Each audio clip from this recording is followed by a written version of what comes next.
Welcome to Fear and Fiction, where the stories are strange and the fear is real.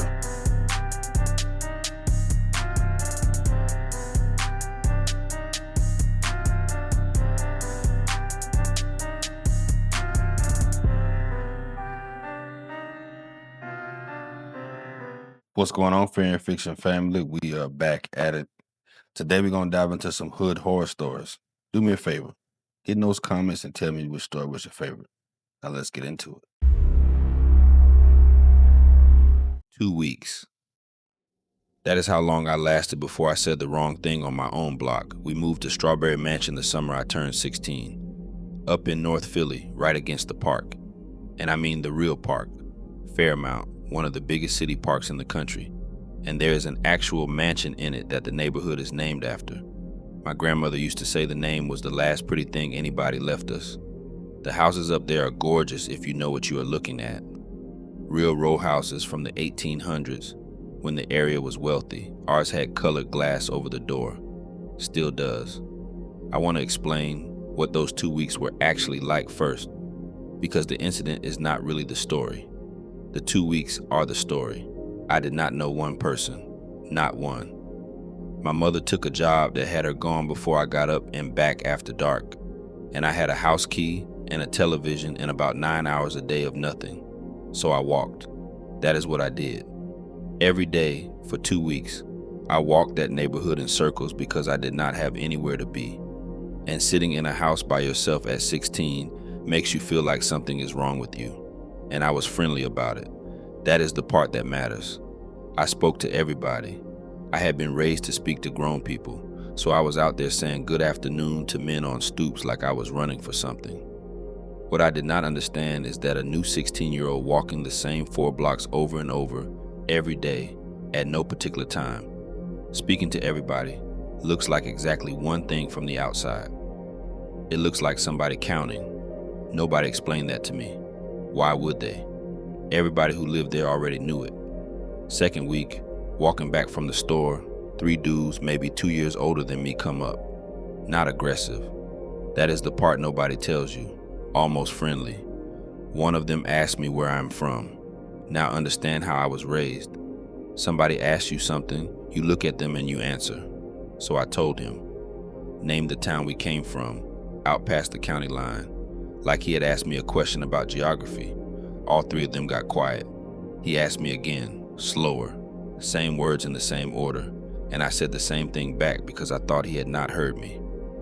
Nobody had told me this, and I understand it completely now. The second time is not for you. The second time is him giving you a chance to correct yourself in front of witnesses. That is a courtesy. That is him being generous, and I stood there and used it up telling him about a town. I do not know what would have happened. I want to be honest about that, because people always want the ending where somebody gets hurt, and I do not have one. What happened is an old woman on a porch across the street called out my mother's name. She knew it. I did not know she knew it. She asked me was I bringing those groceries in or standing in the street all evening. That was it. 3 seconds. An old woman establishing on a public street that I belonged to somebody, that there was an adult already watching, that whatever happened to me was going to get noticed. The one doing the talking laughed, said something to his boys about the new kid, and they went on. I got in the house shaking and could not explain to my mother why. That is its own thing that I do not think people talk about enough. I did not have the vocabulary. Something enormous had just happened to me, and the only words I had for it were, some guys asked me where I was from, which sounds like nothing. It sounds like a conversation. So I said nothing was wrong, and I went upstairs and I sat on the edge of my bed for about 2 hours. And I decided, sitting there, that the answer was to stop going outside, which, if you want to know how kids end up in things, that is One Road In, not the movie version. A boy makes himself a shut-in at 16 because he got scared one time and nobody talked him through it. And then 8 months later, he is desperate enough for company that he will take it from anybody offering. I did not get 8 months. I got about 18 hours. She sat me on her porch the next day, that woman, and taught me the answer in about 4 minutes. What the question actually is, what you say, how you hold your face when you say it. And she told me the part I have never forgotten, which is that the wrong answer is not a lie. The wrong answer is a sincere one. She raised 3 sons in that house. She had given that lesson before. She gave me the rest of it too. That took longer. She told me which side of which street. Not just where the line was, but that the line moves and how you know it moved, which is that the people on the corner change and nobody announces anything. She told me to pick one route home and use it forever. Same route, same time, every day. I said I thought the whole point was to be unpredictable, and she looked at me like I had said something genuinely stupid. And then she explained that unpredictable means nobody can account for you, and a boy nobody can account for is a boy who could be doing anything. Predictable means accounted for. Accounted for means safe. That is the exact opposite of what a movie would tell you, and she was right. And I have used it in 3 cities since. And the last thing she taught me was the hardest one, which is how to be looked at without looking back and without looking down. There's a middle thing. It takes practice. She made me practice it on her porch, which was humiliating at 16 and has been useful roughly 1,000 times since. I lived there 6 more years and never had that problem again. I want to tell you about a boy on my block because I said there were boys with nobody in the window, and I do not want that to just be a line. There was a kid, 2 doors down, about my age, and he moved in maybe 4 months after we did. Same situation. Mother working, house empty, walking the neighborhood in circles, and I watched him do exactly what I did. The same walking, the same speaking to everybody.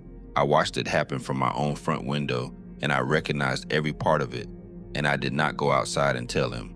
I was 16. I did not think it was my business. I did not think I had standing to tell somebody something, because I had only learned it myself 4 months earlier. He was in something by that fall. Could I have stopped it?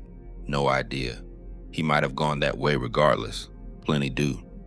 What I am saying is that a woman on a porch spent 4 minutes on me, and I could not spend 4 minutes on the boy 2 doors down. And I have had about 11 years to sit with that.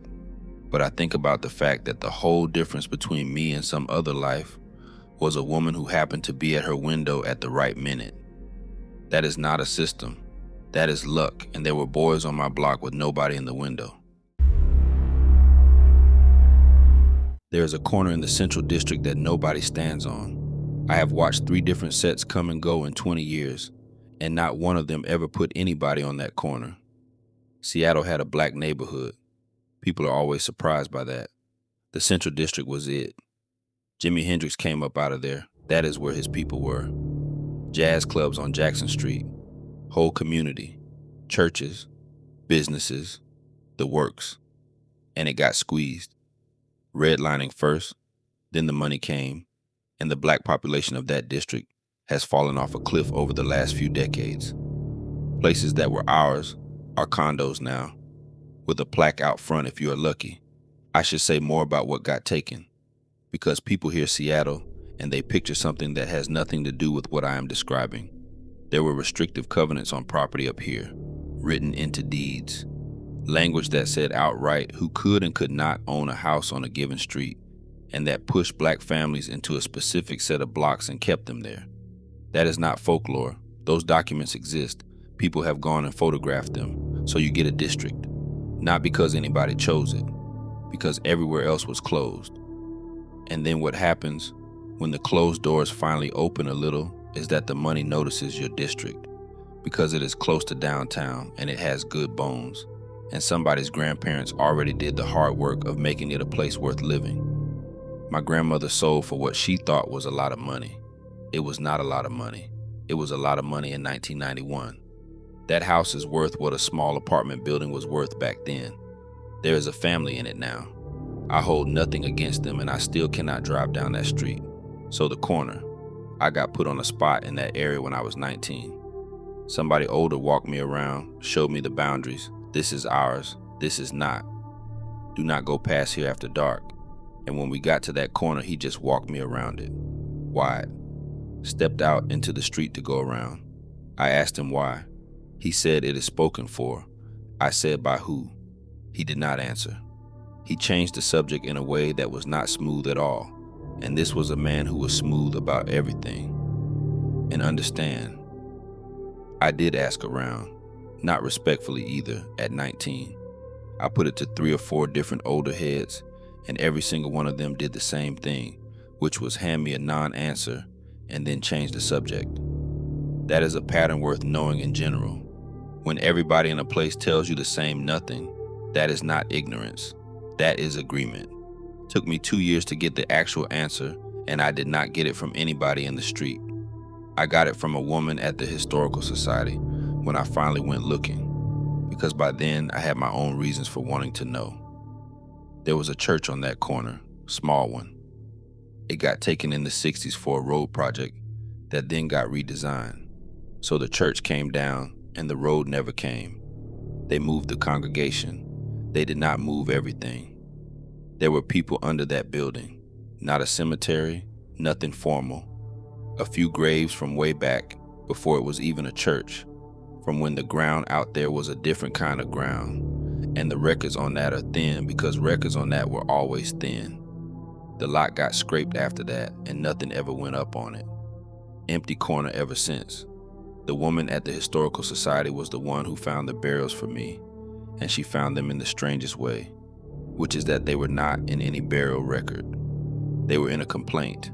Somebody in the 1800s filed a complaint about the property, and in the complaint, they mentioned the graves as an annoyance, as a thing reducing the value of the parcel. Somebody was annoyed about it once in writing, and that annoyance is the sole reason anybody today knows those people are down there. Now here's what I actually experienced, and I'm going to keep it plain, because I do not need anybody thinking I am performing. I stood on it once, on purpose, 19 years old and full of myself, and wanting to know why a grown man would walk into traffic to avoid a piece of sidewalk. It was maybe 11 at night, clear, and the whole time I was on that corner I could not hear the street. Not quiet. I want to be specific. There were cars going past me. I could see them. I could see a bus. I could not hear any of it. I stepped off and the sound came back, like somebody turned a knob. I have never told that to more than 4 people, and every one of them has looked at me a certain way, and I have made my peace with that. I need to say the other thing that happened because I have never told it, and it is the reason I actually left. And people always assume there was some dramatic exit, and there was not. About a year after the corner, a boy I came up with got put on that spot. Not the corner itself, the block next to it. And he was out there one night, and something happened that nobody has ever explained to my satisfaction. And he walked away from everything inside of a month and moved to Tacoma and will not discuss it. I asked him one time, years later, at somebody's cookout, both of us grown, and he looked at me and said, "You stood on it, so you already know." And I said, "I do not know anything. I lost the sound for 15 seconds. That is all that happened to me." And he said, "That is what happens when it does not want you." And he went and got a plate. That is the entire conversation. That is everything I have ever gotten out of him in 20 years. That was 17 years ago. I got out of everything a long time ago. Got a job, got a family. But when I go back through there, I still go around it, wide, out into the street if I have to. And when the young boys ask me why, I tell them what I was told, which is that it is spoken for, because the honest answer takes 20 minutes, and they are not going to believe the last part anyway. I have told this story maybe 200 times, and the only part anybody ever asks about is the count, so let me put the count up front. There were 2 men in that car when it pulled up. I counted 2. When I walked up to the window, there were 3. Martindale Brightwood, near Northeast Indianapolis. Working neighborhood, always was. Indiana Avenue is not far, and if you know anything about that, you know it was one of the great jazz corridors in this country. West Montgomery, all of that, before the highway, and the university took most of it. My grandfather played there. That is the good half of my family history, and I do not get to talk about it much because of the other half. I moved product for about 6 years starting when I was 19. I will not dress that up. And I was good at the boring parts, which is the only reason I am here. I counted. Every time. Cars, people, doors, hands. That was my whole edge. That came from my grandfather, of all people, and he would be sick to know what I used it for. He played on Indiana Avenue when there was still an Indiana Avenue. And he used to tell me about counting the room. Count the exits, count who is drinking, count who is watching the door instead of the stage. He meant it as a musician thing, about reading a crowd so you know what to play. I took a bandstand skill and used it in a parking lot. He died before he found out what I was doing. Grim thing to call luck, I call it luck anyway. This particular night was a re-up with somebody I had dealt with maybe 4 times before. Different lot than the usual one. I did not love that. He gave me a reason and the reason held up. Car comes in. I'm standing back by a fence, maybe 40 feet off, and I count. Driver and 1 passenger. 2. I know 2. I would put my hand on a Bible about 2. So I start walking up. And it is a long lot. So I'm walking maybe 15 seconds. And when I get to the window, there's a man in the back seat. Back seat had been empty. Nobody got in. I want to slow down on those 15 seconds because everybody rushes past them and they are the whole thing. 40 feet is not far. It is a long parking space and a half. And I was not distracted. I was working. And when I am working, I'm looking at one thing. I was looking at that car. No door opened. I would stake anything on that. A car door at night in an empty lot is one of the loudest things there is. And beyond the sound, the dome light. A door opens, the light comes on. There was no light, and the windows were up. All of them. It was cold. So there is no version of this where a man got in that car in the time it took me to walk 40 feet. And I knew it mid-stride, and my body knew before my head did, because I remember my stomach turning over right around the halfway mark. Now here's where I fail. I talked myself out of it, standing right there at the window. I told myself he must have been lying down. I told myself I miscounted, which I want you to understand was the first time in 6 years I had ever said that sentence to myself, and I did the deal. The man in the back never spoke, never moved. He was looking straight ahead the whole time out the front windshield, and I could see the side of his face. And I did not recognize him, and I did not ask. Deal went fine. Money was right. I walked back to my car, and when I looked in the rear view pulling out of that lot, there were 2 men in that car. I stopped in the middle of the street and I sat there. I could see it under the light. Driver, passenger, nobody in back. I sat in that street long enough that somebody behind me leaned on their horn. And then I did the thing most people do, which is make it smaller on the drive home. By the time I got to my apartment, it was a trick of the light. By the next morning, it was me being tired. Inside of a week, I had it filed under nothing. That is real, and nobody discusses it. A person can watch something impossible and negotiate it down to nothing inside of about 72 hours, because the alternative is reorganizing everything you believe, and nobody has room for that on a Tuesday. 2 weeks later, that same connect and both of the men who were actually in that car got taken down in a way I do not need to describe. I was supposed to have been at that thing. Now, the timing. This is the part that keeps me up. I told him no 4 days before it happened. 4 days. He asked me to be at a thing and I said no. And he asked me why. And I could not produce a reason. And he got short with me about it. I have gone back over that phone call more times than I have gone over anything in my life. And there is no moment in it where I decided. I opened my mouth and no came out. I have had 20 years to build a theory, and I have got nothing. I do not know if something was in that car warning me, or something was in that car counting me. What I know is, I stopped talking myself out of my own count. That was the last time. And I got out inside of a year, and I am here, and the 2 men who were really in that car are not. I want to start by saying I called that woman something ugly once, at 9 years old, because I heard men say it, and I have carried that longer than I have carried anything else in this story. Vine City, Atlanta, West Side. Dr. King lived on Sunset Avenue right there. That house is still standing. Sweet Auburn is over the other way, and that whole stretch was called the richest Negro street in America back in the day. Real history in that ground. By the time I am coming up in the 90s, it is a different picture, and the stadium is going in nearby, and there are streets you go down, and streets you do not. She worked a stretch about 4 blocks from my grandmother's house. Been out there years. Everybody knew her. Everybody had a name for her, and the names were not kind. And I used one of them once in front of my grandmother and got my mouth washed out, which at the time I thought was unfair. I want to say more about her first, because if I go straight to the night, then she is just a device in somebody else's story, and that is exactly what everybody did to her while she was alive. She was out there in all weather.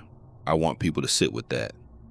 Atlanta gets cold, actually cold, a few weeks a year, and she was out there in it. She kept the spot, same stretch, same side. And she knew that street in a way that I did not understand as a kid and understand completely now, which is that she was doing threat assessment for 11 hours a night, every night for over a decade. Every car that came through, she clocked. Every car that came through twice, she remembered. Every car that came through twice on 2 different nights, she had a whole file on. Nobody in this country would call that expertise. It is expertise. And the men who joked about her, including men in my family, were joking about somebody who had more real information about the safety of that street than the police precinct did. Now the night. I am 11.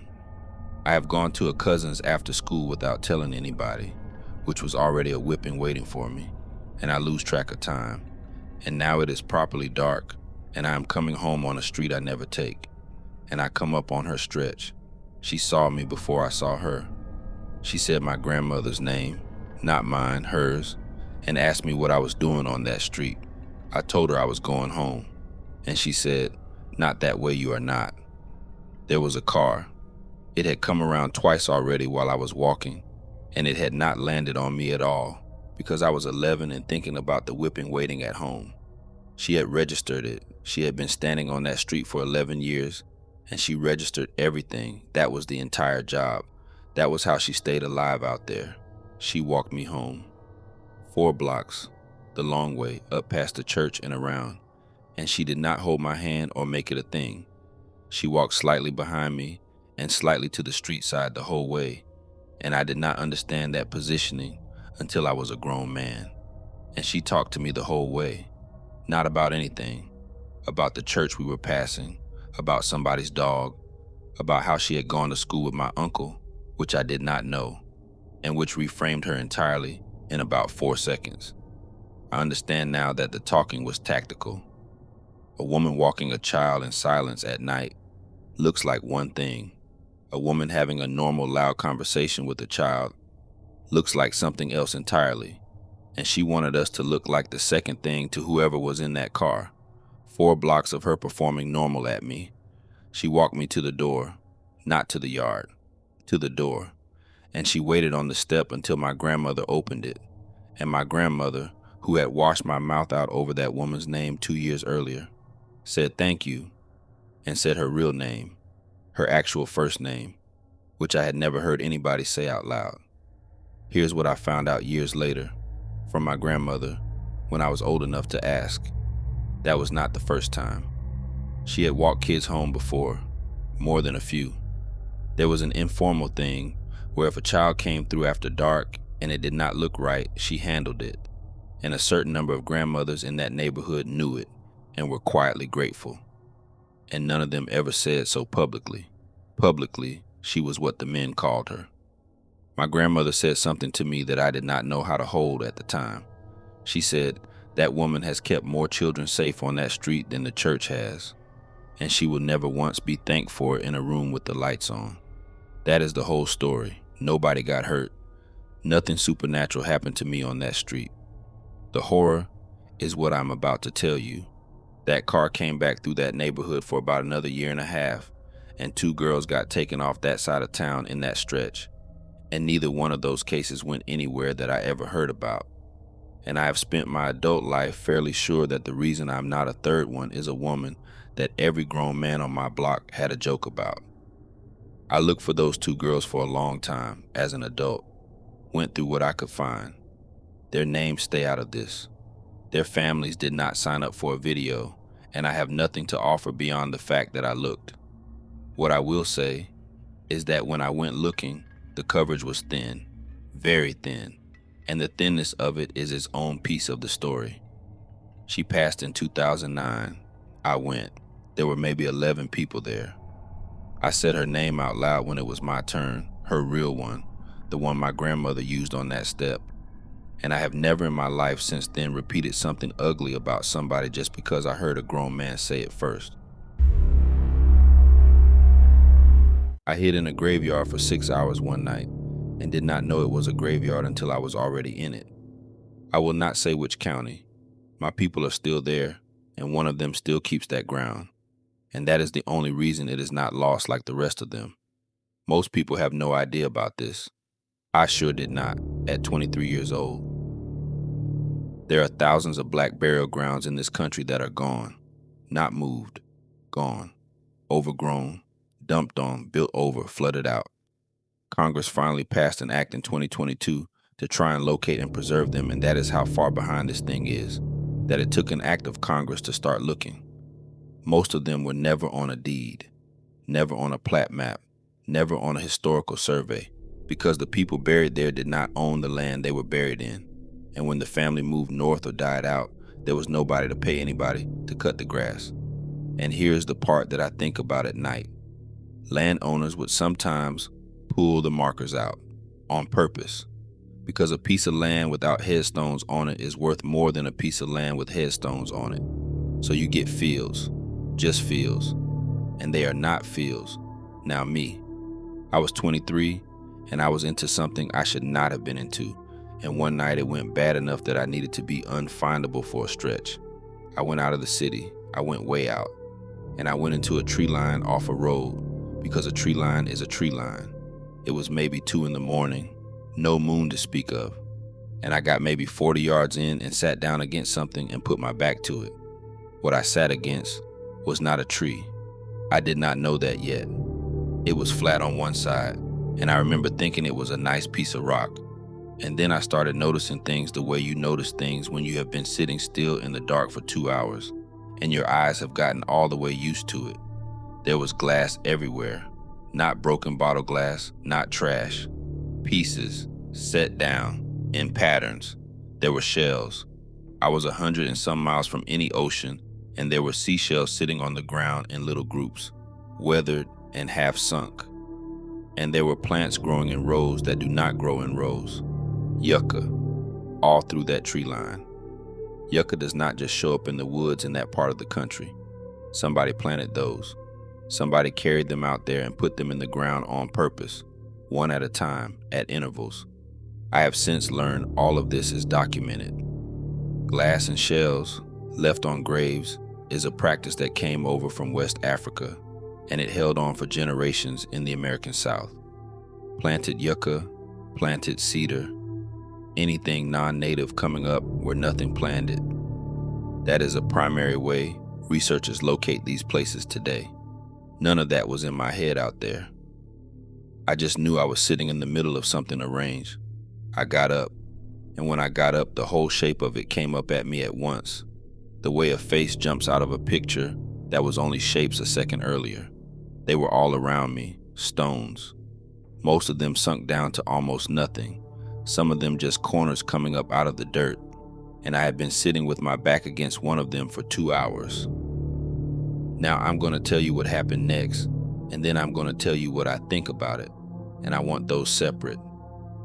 What happened is I heard my own name, not shouted, conversational, from maybe 30 feet off, at the level a person speaks at when they are standing next to you at a counter.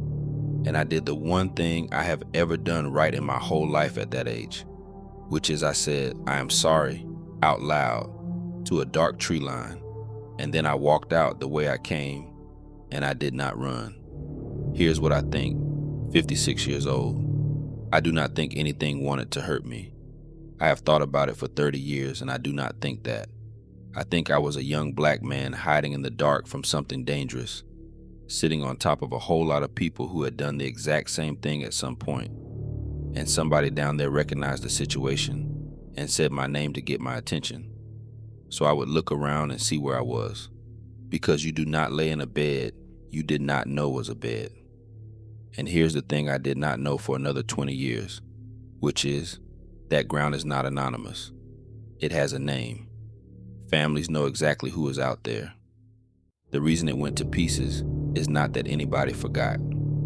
It is that the last of the people who had been paying somebody to cut it moved north in the 50s, and then the money stopped, and then 20 years of kudzu, and then a generation who had never been taken out there as children and did not know to look. It takes about one missed generation. That is the whole mechanism, not centuries. 1. That ground has a caretaker now. Family member of mine. Volunteers come out twice a year with hand tools, and they have turned up more than 60 markers that were completely under the dirt. I go out for it every year, 56 years old with a pair of clippers, and every time before I start, I say the same thing I said at 23, out loud to a tree line. Feels like the least I can do considering. All right, you made it to the end. I want to thank you very much for taking the time to watch the video. If you like it, like it. Maybe hype it, share it. Only if you like it though. Until the next time.